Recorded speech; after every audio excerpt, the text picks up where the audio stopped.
mzee tupatie time tuongee.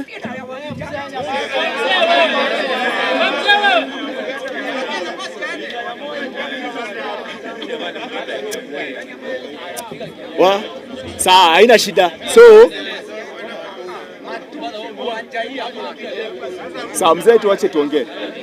Sawa to me. Sawa, okay. Msamehe mzee, mnamuelewa generation yake tofauti. But hiyo ndo generation pia inaturudisha nyuma. Tukubaliane hapo. Sababu wakati vijana wanasema tuende mbele, hao ndo thinking yao wanasema lazima status quo iendelee. But now hapo kwa hiyo status quo nimeadmire the speaker mwenye ametoka hapa saa hii. Ameongea mzee tuache tuongee tafadhali. Endelea utaratibu wetu. Order member. Mjomba, uliza kikao. So I admire vile the speaker who has come out and I admire vile ameiweka kwamba with a budget of 4 trillion shillings ati William Ruto anatuambia ameenda broke, haezi lipa help, ati free primary education imekuwa expensive, ati nusu ya pesa yote inaenda kulipa madeni. How comes mshahara ya wabunge na state house haijaichelewa kama kweli tunalipa madeni, ama mbona ikapunguzwa? You see, that is the problem I'm asking. Unaona, if it comes kwa salary yao na starehe zao, ao pesa iko. Ikifika kwa traveling allowances iko. Ikifika kwa hospitality iko. But ikifika wakati Wakenya wanaitisha free primary education, yenye ikuanza na Ruto, ilikuwa there kuanzia back then. Sasa hiyo ndio tunaambiwa Wakenya wafunge so wananchi wafunge belt but viongozi wakule. I want to do a small analysis, and to me, without figures, my speech will not make sense. Without figures. You see, I was doing an analysis, something small for education, so that I can understand why John Badi anatuambia kwamba pesa ya education hakuna. Pesa ya education iko. But mimi ile kitu nashangaa ni John Badi ameshindwa kufikiria out of the box. And I'll give two scenarios. Number one, tukienda kwa Teacher Service Commission. Do you know kwa Teacher Service Commission ndio imekuwa ikikula the lion's share ya budget ya education? But kwa hiyo Teacher Service Commission, unajua Teacher Service Commission inafanya kazi gani? Ni kazi ya human resource. Hao ndo wana hire na wana fire. Sawa sawa kwa upande ya walimu. That is number one. Number two, hao ndo wana build capacity ya walimu. But sasa swali ni simple. Ni capacity gani wamefanya ya maana sana so that they carry the lion's share ya budget education? Number two, apart from capacity, ni walimu wangapi wamehire for the last 3 financial years za William Ruto? And that's where I'm heading. For the 3 financial year William Ruto, kwa Teacher Service Commission, do you know tukienda kwa budget ya education pekee, 3 financial year William Ruto, tunaongelelea 2 trillion. Tafadhali, 2 trillion, ukichukua 622 billion first financial year. Second financial year 656 billion. Sasa tunaongelelea 702 billion. Ukiweka yote totally inakuja 2 trillion. Hiyo 2 trillion for 5 good years, and I like comparing this drunkard called Uhuru Muigai Kenyatta so that we can know the meaning of 1 trillion in nini. At the end of the day, you'll speak your own. Let me speak my own, So at the end of the day, for 5 good years, mnamwitanga huyo mlevi alituwekea deni. But wakati huyo mlevi hapakuwa na shida ya help. Kwanza remember alipunguza cut mark ya kwenda campus. Akaiteremsha mpaka C+, which means wanafunzi walienda wengi. But hakuna siku yenye Uhuru Muigai Kenyatta complain hakuna pesa ya help. Hakuwahi complain hakuna pesa ya free primary education.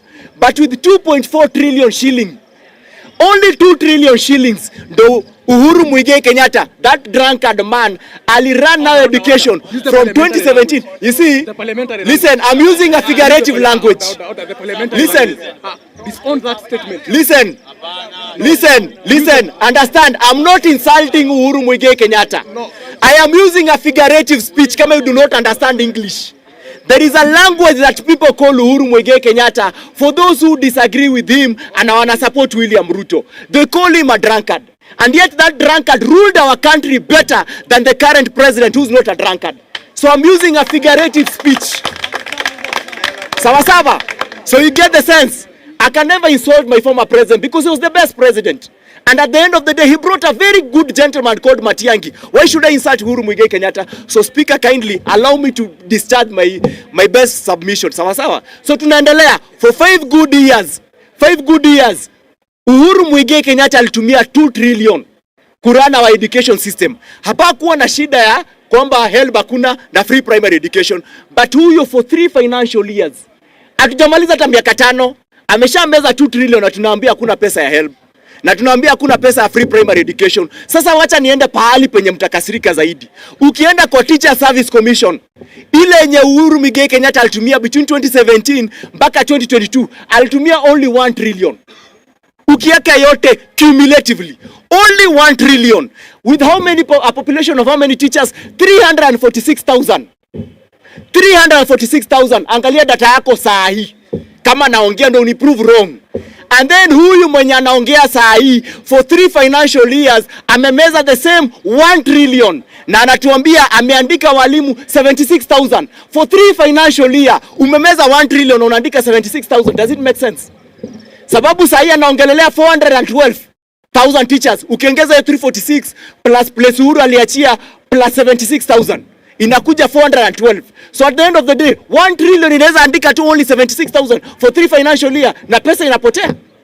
That's where the problem comes in. Number 1, hiyo Teacher Service Commission, and I will request Margaret Nyakango afanye an audit of how much yenye inaingianga pale kama kweli inaenda kwa walimu ama tunalipanga ghost teachers.